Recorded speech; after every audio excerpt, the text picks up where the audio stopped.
ठीक, अब स्टार्ट करते हैं। आहार क्या है? तो कल मैंने बताया था कि भोजन का एक भाग, यानी कि जो हम डेली डाइट लेते हैं, जो खाना खाते हैं, वह पदार्थ जो हम मुख मार्ग से लेते हैं, यानी कि जो हमारे मुख से लेंगे, और एनिमल्ट्री कैनाल यानी कि आहार नाल जो है हमारी, उससे हमारे अंदर जाए स्टमक में, तो वही क्या कहलाएगा? आहार। जो हमारे डेली रूटीन दिनचर्या को हमारी को मेंटेन करता है, रेगुलेट करता है, जिसकी वजह से हम एनर्जाइज हो पाते हैं, कोई भी अपना काम कर पाते हैं। फिर बताया है कि भोजन क्या है? तो भोजन वह है जो व्यक्ति खाता है, वह उसे पचा सके, पचाया जा सके, और जो वृद्धि को प्रोन्नति करता है, यानी कि जो मनुष्य की जो ग्रोथ है उसको दिन प्रतिदिन और बढ़ाता है। तो अब इसमें बताने हैं कि भोजन के लाभ क्या हैं। तो भोजन के लाभ क्या होते हैं कि एक तो ऊर्जा उत्पन्न करता है। अगर हम खाना नहीं खाएंगे तो दिन प्रतिदिन कमजोर होते जाएंगे, कमजोर होते जाएंगे तो कुपोषण जैसी अनेकों बीमारियां हैं जो मनुष्यों में देखने को मिलती हैं, कमजोरी, तंद्रा, आलस्य, ये सभी। उसके बाद है ऊतकों तथा तंतुओं का निर्माण। अगर भोजन अच्छी डाइट लेते हैं हम, अगर अच्छा भोजन करते हैं, समय पर भोजन करते हैं, तो हमारे ऊतकों, जो टिश्यूज होते हैं, जो डैमेज टिश्यू हैं, उनकी निर्माण होता है कोई भी काम करने के लिए, और जो पुराने टिश्यूज हैं उनकी मरम्मत होती है। फिर उसके बाद जो फिजिकल एक्टिविटीज है हमारी, उनका कंट्रोल होता है किससे? भोजन से। अगर हम ढंग से खाएंगे नहीं तो डेली रूटीन के हम अपने वर्क भी नहीं कर पाएंगे, ना मेंटली वर्क कर पाएंगे, ना फिजिकली वर्क कर पाएंगे। फिर उसके बाद आहार ठोस व तरल पदार्थ है जो जीवित रहने, स्वास्थ्य को बनाए रखने तथा संवेगात्मक तृप्ति के लिए, यानी कि जो इस सभी जानते हैं कि आहार जीवित रहने के लिए आवश्यक है, स्वास्थ्य को स्वस्थ रखने के लिए। नहीं खाएंगे तो बीमार पड़ेंगे। संवेगात्मक तृप्ति यानी कि मन किया कुछ भी खाने का और हमने बना लिया और खा लिया, तथा व्यक्ति की शारीरिक, मानसिक व सामाजिक क्षमता का संतुलन बनाए रखने के लिए आवश्यक है। तो ये शारीरिक, मानसिक और सामाजिक क्षमता के लिए हम आगे बताएंगे कि कैसे आवश्यक है। फिर उसके बाद नेक्स्ट टॉपिक है हमारा पोषण का अर्थ व परिभाषा। तो एक चैम्बर डिक्शनरी है, उसमें बताया गया है कि act of process of nourishing, अर्थात भोजन चूसक कार्य अथवा प्रक्रिया है। यानी कि भोजन के जो प्रमुख तत्व होते हैं उनको खींचकर और एक अंग बनाता है जो कि हमारे शरीर को पोषण प्रदान करता है।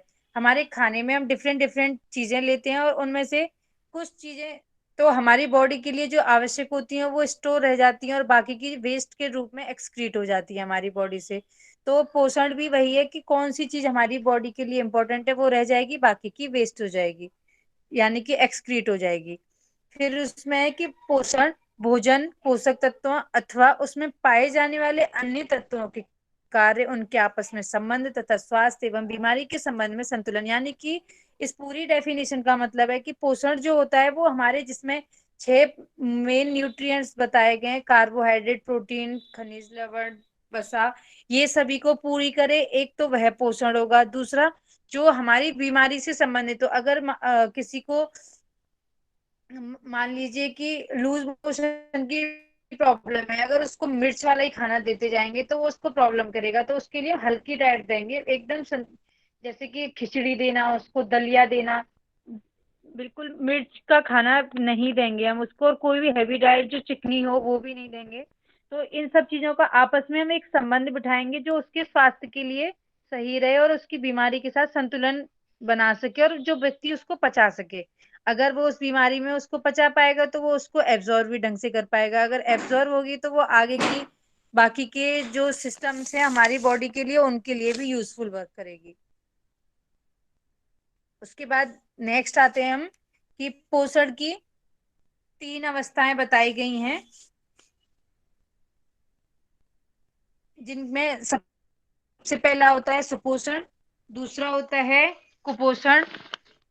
कुपोषण के अंतर्गत ही 2 प्रकार बताए गए हैं, अति पोषण और अल्प पोषण। तो इनको हम देख लेते हैं कि जो सुपोषण होता है उसको क्या बोलते हैं? गुड न्यूट्रिशन, जो हमारी बॉडी के लिए अच्छा होता है, और कुपोषण यानी कि माल न्यूट्रिशन, जो हमारी बॉडी के लिए अच्छा नहीं होता है। सुपोषण में आएगा, ये मैंने एलेबोरेट नहीं किया है तो आप लोग ध्यान से सुने, कि सुपोषण में आएगा ऐसा भोजन जो व्यक्ति की कार्य क्षमता के अनुसार और उसकी उम्र के अकॉर्डिंग, उसकी हाइट वेट के अकॉर्डिंग हो। दूसरा होता है कुपोषण, जब किसी एक न्यूट्रिएंट्स की कमी या अधिकता होगी तो वह माल न्यूट्रिशन कहलाएगा। यानी कि हमारी बॉडी में अगर मान लीजिए कि कोई भी न्यूट्रिएंट ज्यादा हो गया, अगर कार्बोहाइड्रेट ज्यादा हो गया तो वो भी दिक्कत देगा, और कार्बोहाइड्रेट की कमी होगी तो वो भी दिक्कत देगा। तो इसको कुपोषण कहते हैं कि किसी भी न्यूट्रिएंट्स की कमी या अधिकता होगी तो वो माल न्यूट्रिशन कहलाएगा।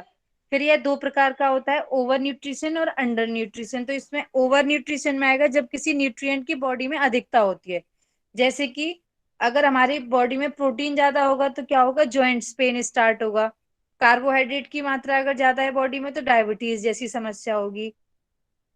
फिर उसके बाद आता है अंडर न्यूट्रिशन, यानी कि अति पोषण। उसमें क्या होगा, जब किसी न्यूट्रिएंट की बॉडी में कमी, अगर मान लीजिए कैल्शियम की कमी है तो बोन्स कमजोर होंगी, जिससे ऑस्टियोपोरोसिस जैसी प्रॉब्लम्स आ जाएगी।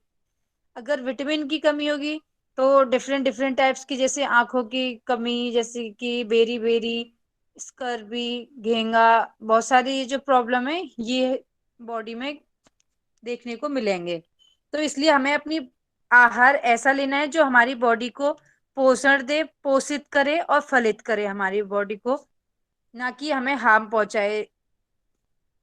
नेक्स्ट आता है शरीर की आहारीय आवश्यकताओं को ध्यान रखते हुए आहार ग्रहण करना। यानी कि कौन सी चीज की हमारी बॉडी को जरूरत है। हमें कमजोरी आ रही है, हमें जरूरत है जूस पीने की, दूध पीने की, और हम खा रहे हैं उसमें मोमोज चाउमीन, तो वो पोषण नहीं देगी बॉडी को, वो कहीं ना कहीं वापस से इफेक्ट करेगी। तो हमें ऐसा आहार लेना है जो कि हमारे शरीर को आवश्यकता है उसकी, और जो हमारे शरीर को पोषित करे। फिर इसी में कंटिन्यू करेंगे। पोषण वह प्रक्रिया है जिसमें व्यक्ति आहार द्वारा लिए गए पोषक तत्वों के द्वारा विभिन्न शारीरिक क्रियाएं कर सके और स्वस्थ रह सके। ऑब्वियस सी बात है कि अगर हम अच्छा आहार लेंगे तो हम पोषित रहेंगे और अच्छे से शारीरिक क्रियाएं कर पाएंगे और फिट रहेंगे। बार बार एक ही बात आ रही है। नेक्स्ट पॉइंट देखेंगे, लगभग 50 रासायनिक पदार्थ को शरीर की आवश्यकता अनुसार बांटा गया है। यानी कि हमारी बॉडी में मैक्सिमम 50 केमिकल एलिमेंट्स होते हैं, जिनमें से 6 को मुख्य बताया गया है, जो कि हमें कंटिन्यू पढ़ना है। वो 6 कौन कौन से हैं, प्रोटीन, कार्बोहाइड्रेट, वसा, विटामिन्स, मिनरल और वाटर। इनमें से मुख्य रूप से ये क्या होते हैं, किसके संयोग से बने होते हैं, ये कार्बन, हाइड्रोजन, नाइट्रोजन, ऑक्सीजन, इनके मेल से ये मिलके बने हुए होते हैं। अब इनको, ये जो 6 पोषक तत्व हैं, इनको 3 वर्गों में बांटा गया है। तो कौन कौन से, एक ये होते हैं वृद्धि करने वाले, इनमें से कौन कौन से हैं, प्रोटीन और खनिज। शायद कल ये अंशुमन जी ने मुझसे क्वेश्चन किया था कि इनका यूज कैसे कैसे करते हैं हम। तो आप सभी ध्यान दें कि जो वृद्धि करते हैं वो मेन कौन से हैं, प्रोटीन और खनिज यानी कि मिनरल्स। ऊर्जा जो देते हैं वो कौन से, कार्बोहाइड्रेट और लिपिड्स। और जो हमारी बॉडी को स्ट्रक्चर प्रदान करते हैं, प्रोटेक्ट करते हैं, इम्यूनिटी बढ़ाते हैं, वो है विटामिन और वाटर। विटामिन में फैट सोल्यूबल, वाटर सोल्यूबल दोनों आ जाएंगे, और वाटर है ही अलग से। नेक्स्ट है संतुलित भोजन क्या होता है। वह भोजन जिसमें सभी पोषक तत्व उस मात्रा में उपस्थित होते हैं। यानी कि ये जो ऊपर 6 हैं, प्रोटीन, कार्बोहाइड्रेट, वसा, विटामिन, मिनरल, जल, जब ये हमारे डाइट में, एक जो हम आहार ग्रहण कर रहे हैं उसमें ये प्रचुर मात्रा में उपलब्ध है, तो वह भोजन कौन सा भोजन कहलाएगा, हमारा संतुलित भोजन। अब नेक्स्ट टॉपिक है हमारा, आप सभी सिलेबस अपने साथ लेकर बैठे होंगे, देखते रहें, कोई टॉपिक छूटे तो आप मुझे क्लास के एंड में बताएं। फिर इसमें आहार के घटक बताए गए हैं, तो कौन कौन से होते हैं, प्रोटीन, वसा, खनिज लवण यानी कि मिनरल्स, विटामिन, फूड फाइबर्स यानी कि जैसे जो वाटरी फूड्स होते हैं लाइक खीरा और ग्रेप्स, जो फाइबर देते हैं वो हमारी बॉडी के लिए ज्यादा, जिससे कि हमारी बॉडी में कॉन्स्टिपेशन, इंडाइजेशन जैसी प्रॉब्लम नहीं होती, वाटर की कमी को पूरा करते हैं, ऐसे फूड्स शामिल रहते हैं। फिर अब यहाँ पे देखिए कि आहार के कार्य कैसे कैसे हैं। तो देखिए फिजिक, मैंने पहले डेफिनेशन में आहार की बताया था कि शारीरिक, मानसिक,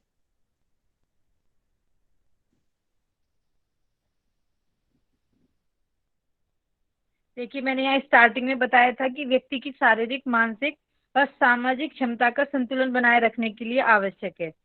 तो यहाँ पे देखेंगे कि कैसे बताया गया है कि शारीरिक रूप से कैसे ये हमारी आहार हेल्प करता है, तो ऊर्जा प्रदान करता है, नए तंतुओं का निर्माण करता है, टिश्यूज की मरम्मत करता है, जो रोग प्रतिरोधक यानी कि इम्यूनिटी को बढ़ाता है, और बॉडी डेवलपमेंट में फिजिकली रूप से आहार हेल्प करता है।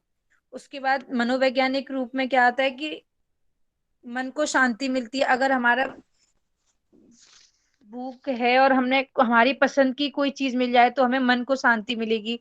फिर उसके बाद है कि कोई हमारे पास आया है और उसको हमने उसकी बनी हुई चीज बना के खिला दी, या फिर कोई अच्छा सा फूड हमने दे दिया, यानी कि खाने के साथ में खीर दे दी, तो वो क्या होती है कि इससे सामने वाले को भी शांति मिलती है, और उससे क्या होता है कि बोलते हैं ना कि खाने से पेट का रास्ता जाता है, वो वाली बात। तो इसमें क्या होती है, तनाव व मस्तिष्क दबाव को भी कम करता है, और जो हमारी इससे भावनाओं का प्रदर्शन होता है, यानी कि एकदम से आप स्कूल से आए, ऑफिस से आए और आपको घर आके अच्छा सा खाना मिल जाए तो पूरा मूड ही चेंज हो जाता है उससे। तो ये इस तरह से ये मनोवैज्ञानिक रूप से भी हेल्प करता है भोजन। उसके बाद है सामाजिक, तो इसमें मिल बांट कर खाएंगे तो इस बात का प्रतीक है कि आपने उसका आदर किया, यानी कि स्कूल्स में भी देखा होगा हम लंच शेयर करते हैं ऑफिसेज में, या फिर किसी पार्टीज में जाते हैं तो हम एक ही थाली शेयर कर लेते हैं कभी कभी। तो ये सामाजिक रूप से आहार का कार्य बताया है कि कैसे हेल्प करता है। किसी को कुछ पूछना था क्या? No ma'am. Next classification of food बताया गया है कि इसको 3 वर्गों में बांटा गया है क्लासिफिकेशन ऑफ फूड को, जिसमें फर्स्ट ऑफ ऑल आता है पोषक तत्वों के आधार पर 6 प्रकार बताए हैं जो आप पहले पढ़ चुके हैं। Carbohydrate, protein, lipids, minerals, water और विटामिन्स। उसके बाद आता है कार्यानुसार 3 प्रकार के बताएं, निर्माण के लिए जो आवश्यक है बॉडी के, शक्ति देते हैं और सुरक्षा प्रदान करते हैं। कार्य अनुसार 3 भागों में बांटा है, कौन कौन सा, निर्माण, शक्तिकारी और सुरक्षात्मक। उसके बाद प्राप्ति के साधन के आधार पर हम खाने को 2 तरह से प्राप्त कर सकते हैं, या तो वनस्पति से या जंतु जगत से। जंतु जगत में कौन कौन आ जाएगा, meat, egg, fish, milk, dairy products जितने भी होते हैं। उसके बाद वनस्पति आहार में कौन कौन सा आ जाएगा, हमारे pulses, vegetables, fruit, cereals, spices, condiments, ये सब हमारे वनस्पति में आ जाएंगे। उसके बाद जो अगर पूछा जाता है कि भोजन के मुख्य 3 कार्य कौन से हैं, तो मुख्य 3 कार्य कौन से हैं, शरीर निर्माण, बॉडी बिल्डिंग, एनर्जी प्रोवाइड करना एंड प्रोटेक्शन देना बॉडी को। उसके बाद नेक्स्ट है फादर ऑफ न्यूट्रिएंट्स कौन है, लेवोसियर। ये नाम आप लोग स्पेलिंग सहित एक याद रखेंगे। फादर ऑफ न्यूट्रिएंट्स कौन बताए गए हैं, LAVOSIER, लेवोसियर। फिर उसके बाद है भोजन को, जो क्लासिफिकेशन ऑफ फूड है उसमें 2 आधार पर बांटा गया है, एक है माइक्रो, एक और दूसरा है मैक्रो, यानी कि स्थूल और सूक्ष्म। 2 भागों में पोषक तत्वों को वर्गीकरण किया गया है, जिसमें स्थूल के अंतर्गत आता है कार्बोहाइड्रेट, प्रोटीन एवं वसा, और सूक्ष्म के अंतर्गत आता है विटामिन, मिनरल्स। वाटर न्यूट्रल रहता है, वो उसमें दोनों की, स्थूल और सूक्ष्म दोनों में वाटर की आवश्यकता होती है, इसलिए वो न्यूट्रल अवस्था में आ जाएगा। अब ये देखिए कुछ फुल फॉर्म है, इनको ध्यान से देखेंगे। WHO, ये सब आप जानते होंगे, वर्ल्ड हेल्थ ऑर्गेनाइजेशन। उसके बाद है FAO, Food and Agriculture Organization, जो कि डाइट से संबंधित जो फुल फॉर्म्स हैं वो लिए हैं यहाँ पे। उसके बाद आता है ICMR, Indian Council of Medical research.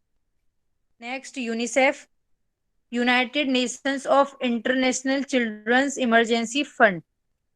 ये 4 डेफिनेशन फुल फॉर्म्स हैं, इनको देख लीजिएगा। नेक्स्ट अब हम स्टार्ट करते हैं अपना मेन टॉपिक, जो है हमारा कि माइक्रो एंड मैक्रो एलिमेंट्स को एलोबरेट करना। तो इसमें मैं बताऊंगी सबसे पहले मैक्रो एलिमेंट्स को।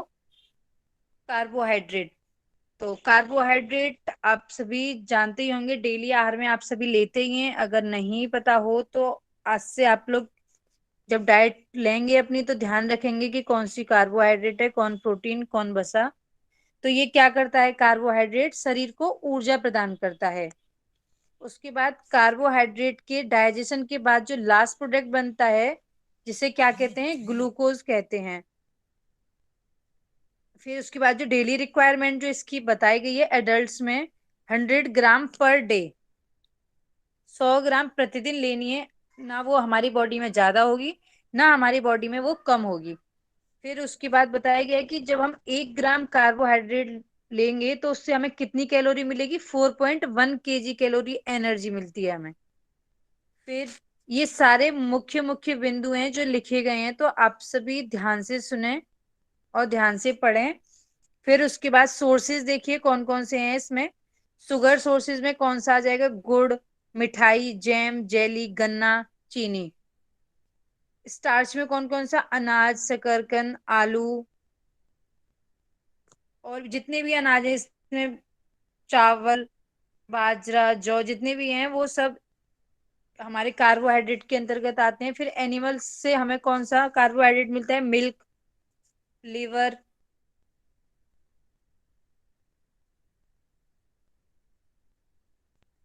ये सभी हो गए इसके। इनका अब हम इनका शरीर पर प्रभाव देखेंगे, इसकी रिक्वायरमेंट हमें पता चल गई। उसके बाद अब हमें क्या देखना है कि इनका शरीर पर प्रभाव कैसे पड़ रहा है। कार्बोहाइड्रेट जब हम ले रहे हैं तो ये बॉडी में किस तरह से इफेक्ट कर रहा है।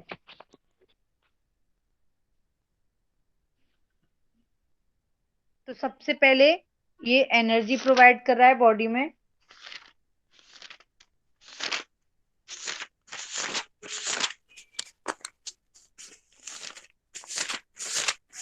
दूसरा, इसका क्या है, बॉडी एक्टिविटी के लिए ये स्रोत है। अगर हम खाएंगे ढंग से तो ये हमारी बॉडी की जो डेली एक्टिविटीज हैं उनको अच्छे से रेगुलेट करेगा। फिर है prevent the breakdown of protein. ये जो प्रोटीन का जो खपत है उसमें भी हेल्प करता है कार्बोहाइड्रेट, क्योंकि सबसे पहला एलिमेंट है, सबसे मुख्य एलिमेंट है। तो ये बाकी के एलिमेंट्स को कहीं ना कहीं सपोर्ट करता है, तो प्रोटीन कंजर्वेशन में भी हेल्प करता है। फिर उसके बाद है प्रिवेंट द ब्रेकडाउन। उसके कार्बोहाइड्रेट की मात्रा कम होती है हमारी बॉडी में, तो एक एसिड होता है जिसका फॉर्मेशन नहीं बन पाता अगर कार्बोहाइड्रेट की कम होगी। अगर हम प्रॉपर प्रचुर मात्रा में हम अगर कार्बोहाइड्रेट लेंगे तो एक कीटोन बॉडी नाम का एक हमारी बॉडी में एसिड होता है जो बनता है, वो उसका फॉर्मेशन होगा, जिससे क्या होता है, वो लिपिड के जो वसा होती है उसके मेटाबॉलिज्म में हेल्प करता है, और तथा जो हमारी बॉडी में एसिड होता है उसकी मात्रा को बढ़ाता है। उसके बाद नेक्स्ट आता है कि ये जो formation of vitamin B complex, जो भी जितने भी विटामिन बी हैं, B1 2 3 5 6 जितने भी हैं उनके फॉर्मेशन में हेल्प करता है।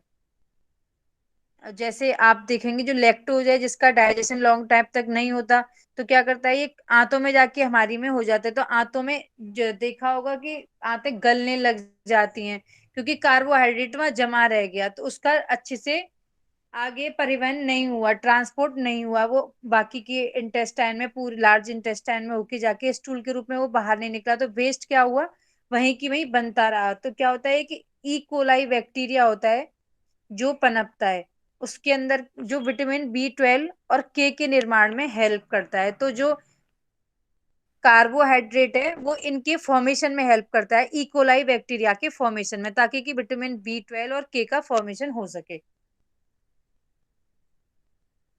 नेक्स्ट आएगा कन्वर्टेड टू फैट। अब ये किसमें कन्वर्ट करता है, फैट में। जब ज्यादा कार्बोहाइड्रेट ले लेते हैं हम तो फैट में कन्वर्ट होकर के एडिपोज टिश्यू में स्टोर हो जाता है। मान लीजिए आपने आज अनाज खा लिया, आपको 2 रोटी की भूख थी, आपने 4 रोटी खा ली, कार्बोहाइड्रेट का प्रेशर पड़ेगा, आपने इतनी मात्रा में लिया। जैसे कि आप देखते होंगे ओवेस होते हैं लोग, या फिर इनका पेट, वैसे बॉडी फिट है लेकिन उनका पेट निकला हुआ होता है, तो वो किसका कारण है, अधिक मात्रा में कार्बोहाइड्रेट लेने का। अब जब हमने ज्यादा मात्रा में कार्बोहाइड्रेट लिए तो वो क्या होगी कि स्टोर होके हमारी बॉडी में फैट किस में कन्वर्ट होता है, एडिपोज टिश्यूज के रूप में। तो वो क्या होगा हमारी, अगर हम मान लीजिए अगले 2 दिन हमें अगर कार्बोहाइड्रेट नहीं लेंगे, तो जो हमारी बॉडी में एडिपोज टिश्यूज के रूप में स्टोर हुआ है फिर वो वर्क करने लगता है वहां पे। तो तभी आपने देखा होगा कि जो नव दुर्गा व्रत रखते हैं या फिर 15-15 दिन के अनुष्ठान रखते हैं, वो इसी रूप में होता है कि वो जो कार्बोहाइड्रेट हमने ली हुई होती है पहले, वो स्टोर हुई होती है हमारी बॉडी में, जो कि एडिपोज टिश्यूज के रूप में स्टोर होती है। नेक्स्ट आएगा फिर कि ये सेंट्रल नर्वस सिस्टम फ्यूल में भी हेल्प करता है, यानी कि जो कार्बोहाइड्रेट का मैंने स्टार्टिंग में बताया था जो बनता है, वो लास्ट प्रोडक्ट के रूप में क्या बनता है, glucose.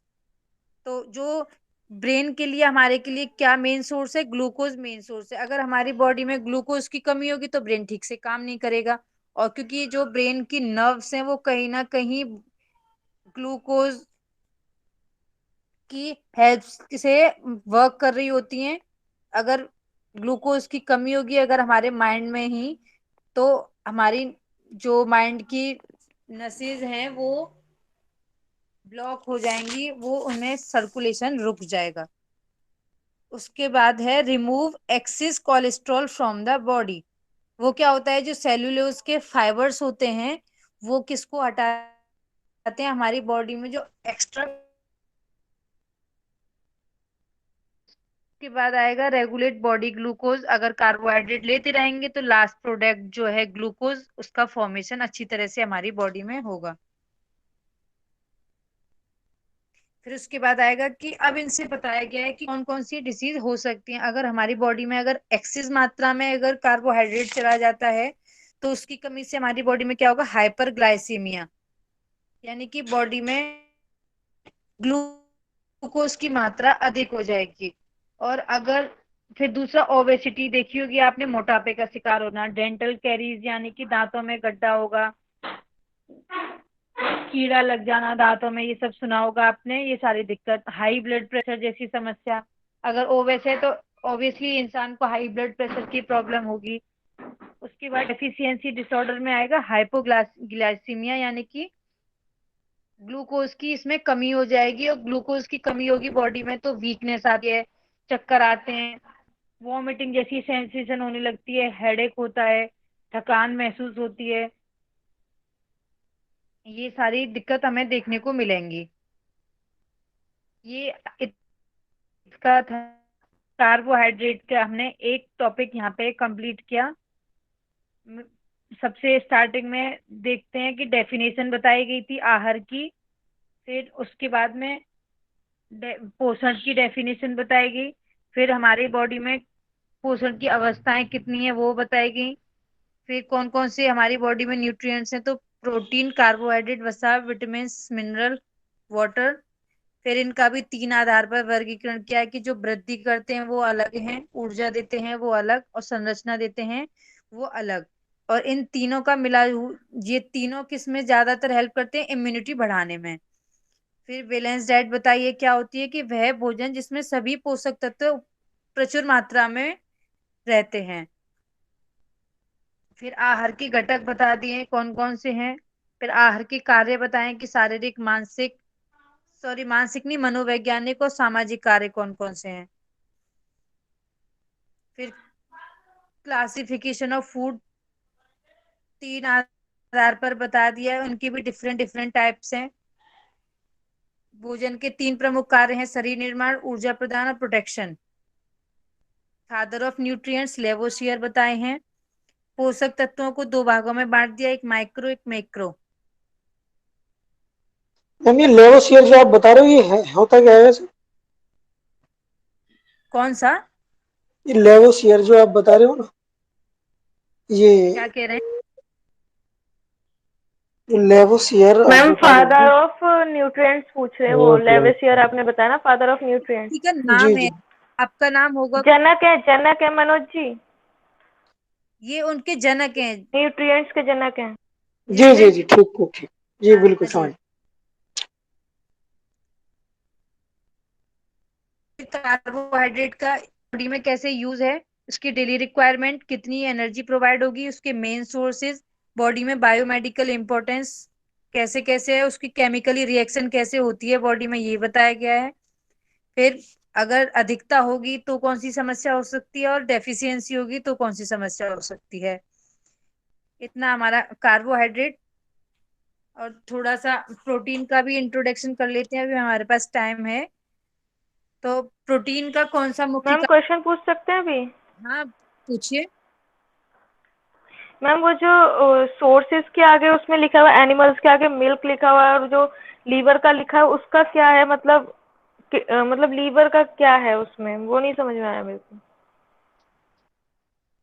Non veg non vegetarian होते हैं ना, वो खाते हैं कार्बोहाइड्रेट्स जो है। फिश का लिवर होता है वो खाते हैं। हाँ, जो मिल्क मतलब डिफरेंट डिफरेंट चीजों से कैसे मिलता है, तो बताया कि स्वीट से कैसे मिलता है, तो वो आ गया जैम जेली गुड़। ये रहा। फिर स्टार्च के रूप में, स्टार्च हमें कहाँ से मिलता है, तो अनाज शक्कर के अंदर। एनिमल से हमें कहाँ से मिलता है, तो दूध। और जो फिश लिवर होता है वहां से।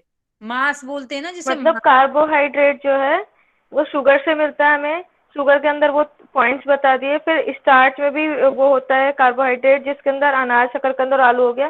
और वो एनिमल के थ्रू जो मिलता है वो उसके दूध से या फिर उसके लीवर से मिलता है हाँ कार्बोहाइड्रेट। हाँ। ठीक है।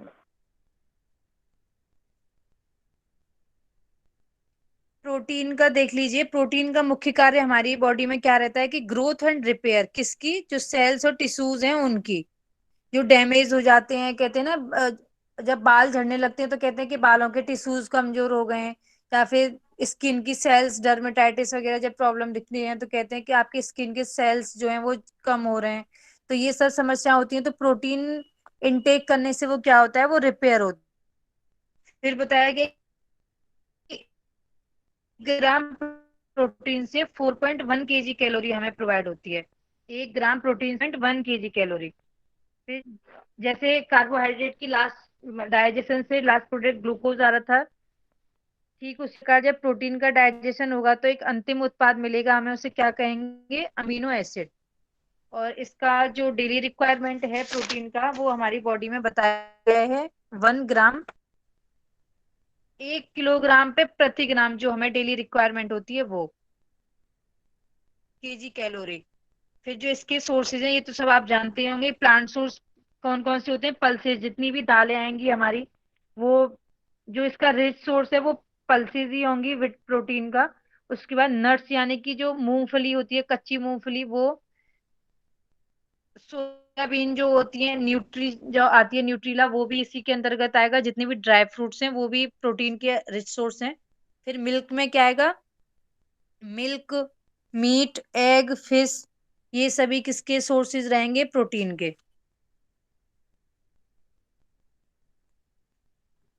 ये सभी प्रोटीन सोर्स रहेंगे।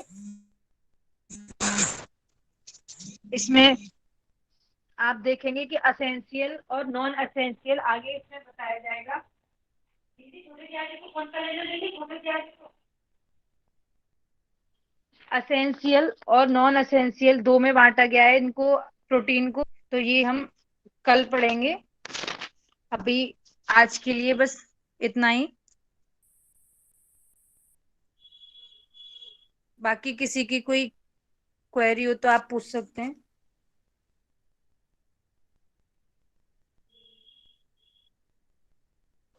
मैम, मैं कुछ पूछना चाहता हूँ। हाँ जी पूछिए। हेलो। हाँ जी जी। मैम, जो भी हमने कार्बोहाइड्रेट जो पढ़ा है अभी, हाँ जी। मैम उसको और डीप नहीं पढ़ना है, मतलब इतना ही पढ़ना है हमें, जैसे उसमें मैंने मोनोसैकेराइड है, डाइसैक, नहीं वो वो सब तो नहीं पढ़ना है मैम? नहीं नहीं, वो ना एक सिलेबस के अंतर्गत आता है, आपका सेमेस्टर वाइज सिलेबस होगा उसमें होगा। लेकिन बाकी का इतना डीपली नहीं आता। जो आता है वो मैंने आपको एकदम मुख्य मुख्य ही लिख के जो बताया है बस। जी जी, और उसमें ग्लाइकोजन, ये सब जो था वो। आता है ना, कार्बोहाइड्रेट जो है ग्लूकोज ग्लाइकोजन की फॉर्म में स्टोर होता है, फिर वो काम आता है। ये सब बहुत लंबी प्रोसेस है, ये नहीं आती एग्जाम में। लेकिन अगर ओ, आप लोग, हाँ अगर आप लोगों को पढ़ना हो तो फिर मैं इसमें और आगे ऐड करके बता दूंगी। नहीं नहीं मैम, जितनी नीड हो आप उतना ही पढ़ाइए। हाँ मैम चलिए। पेपर के लिए जितना जरूरी हो बस। हाँ बस वही ना, कि मुझसे राहुल जी ने वही कहा था कि जो वैल्यूएबल हो। हाँ जी। मैम टाइम भी नहीं है ना इतना अब हमारे पास ज्यादा डीप में जाने का। हाँ जी प्रेरणा जी। मैम आपने पोषक तत्वों के घटक बताए थे, 3 अवस्थाएं बताई थी पोषण की, उसमें आपने बताई तो 2 हैं, ऊपर 3 बताई थी। वो नहीं, कुपोषण तीसरी तो बता दी। सुपोषण, कुपोषण और ये अल्प पोषण है। अल्प पोषण और अति पोषण इनको एक ही कैटेगरी में रख लिया है। तो इनका तीन ही, जहां से मैंने ये पढ़ा है अनीता सिंह की जो बुक है उसमें ये तीन ही थी, लेकिन मैंने इसको दो में बांट दिया कि अल्प पोषण और अति पोषण। ओके, अगर क्वेश्चन आए तो उसमें 3 लिखा जाएगा या 2 लिखा जाएगा? नहीं नहीं, तीन। ओके। हाँ जी। मैम, एक दिन के संतुलित भोजन में कितने ग्राम होना चाहिए कार्बोहाइड्रेट? मैंने बताया था ना 100 ग्राम। 100 ग्राम। डेली रिक्वायरमेंट 100 ग्राम रहती है, और जो 1 ग्राम से हमें कितनी कार्बोहाइड्रेट मिलती है, 4.1 केजी कैलोरी। तो आप सोच लो 100 ग्राम से तो कितनी केजी कैलोरी हमें मिल जाएगी।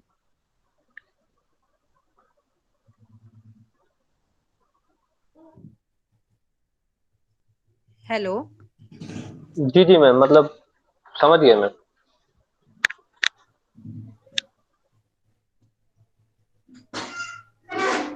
और किसी को कुछ पूछना है?